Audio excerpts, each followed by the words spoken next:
দ্বিতীয় ইউনিট টেস্টে ক্লাস 10-এর জীবনবিজ্ঞান প্রশ্নপত্র কেমন হবে তা জানতে হলে তোমাদের এই প্রশ্নপত্রটি ভালো করে দেখতে হবে। তোমরা এই প্রশ্নপত্রটি ভালো করে প্র্যাকটিস করো, তাহলে তোমাদের প্রিপারেশন আরও ভালো হবে। তাহলে দেখে নিই প্রশ্নগুলি। বিভাগ ক, প্রতিটি প্রশ্নের সঠিক উত্তরটি নির্বাচন করে তা ক্রমিক সংখ্যা সহ বাক্যটি সম্পূর্ণ করে লেখো। প্রথম প্রশ্ন হচ্ছে, প্রদত্ত কোনটি খাদ্যের জন্য অন্তঃপ্রজাতি সংগ্রাম? শকুন ও হায়নার মধ্যে সংগ্রাম, ঈগল ও চিলের মধ্যে, পুকুরের রুই মাছেদের মধ্যে, আর বক ও মাছরাঙার মধ্যে। আমি উত্তরগুলো বলছি না, তোমরা আমাকে কমেন্টে জানাবে কি কি উত্তর হবে।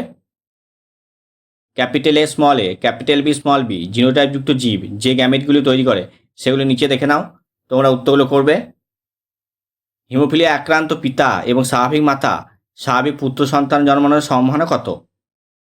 ডারউইনের মতবাদের মূল প্রতিপাদ্য বিষয়গুলি অন্তর্ভুক্ত নয় কোনটি? একটি শস্যল উদ্ভিদের পাতার কোষে ক্রোমোজোমের সংখ্যা 32, তার শস্য নিউক্লিয়াসে ক্রোমোজোমের সংখ্যা কত হবে? কোন বয়সকালকে ঝঞ্ঝা বিক্ষুব্ধ কাল বলা হয়? নিষেকের পর ডিম্বাশয় কিসে পরিণত হয়? জীবের বিবর্তনের সাপেক্ষে মোটর গাছ আকর্ষ এবং ঝুমকরাতে আকর্ষ কোন ধরনের অঙ্গ? মানুষের ক্ষেত্রে কোনটি একটি প্রচ্ছন্ন বৈশিষ্ট্য? নিচের 7টি প্রশ্নের মধ্যে 6টি প্রশ্নের উত্তর দাও। এরপর হচ্ছে শূন্যস্থান পূরণ করো।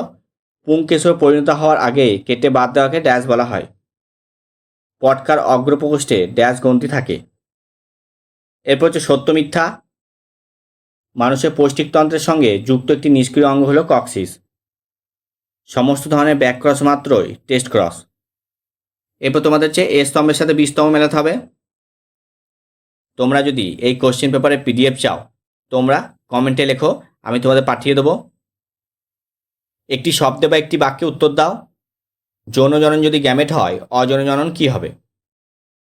হিমোফিলিয়া, থ্যালাসেমিয়া, বর্ণান্ধতা, মায়োপিয়া, এদের মধ্যে কোনটা আলাদা সেটা লিখবে।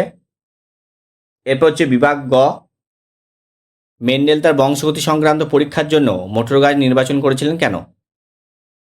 উত্তর পড়ার যুগের একটি সুবিধা ও একটি অসুবিধা লেখো। মেন্ডেলের স্বাধীন বন্টনের সূত্রটি লেখো। সমাজে বংশগত রোগ বিস্তারের প্রতিরোধে জেনেটিক কাউন্সেলিংয়ের গুরুত্ব ব্যাখ্যা করো। উটের জলক্ষয় সহনের জন্য দুটি অভিযোজন এবং এই অভিযোজন দুটির ভূমিকা লেখো। অযৌন জনন ও যৌন জননের মধ্যে পার্থক্য লেখো। মাছের পটকার অভিযোজনগত গুরুত্ব লেখো। যোগ্যতমে উদ্বর্তন বলতে কী বোঝো? এরপর হচ্ছে বিভাগ ঘ, রেখাচিত্রের সাহায্যে ফানের যৌনক্রম ব্যাখ্যা করো।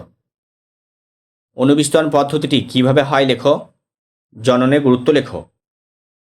বাবা এবং মা উভয়ই বর্ণ চিনতে সক্ষম হলেও তাদের এক ছেলে বর্ণান্ধ, এটি কিভাবে সম্ভব তা চেকার বোর্ডের সাহায্যে দেখাও। স্ত্রীলোক অপেক্ষা পুরুষের ক্ষেত্রে হিমোফিলিয়া বেশি দেখা যায় কেন?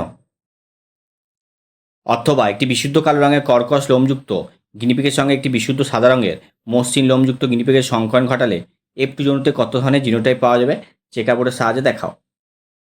ল্যামার্কের তত্ত্বের মূল প্রতিপাদ্য বিষয়গুলি লেখো। শিম্পাঞ্জি দুটি আচরণগত অভিযোজন লেখো। অথবা জিরাফের গলা লম্বা হওয়ার সাপেক্ষে ল্যামার্ক ও ডারউইনের মতবাদ বিশ্লেষণ করো।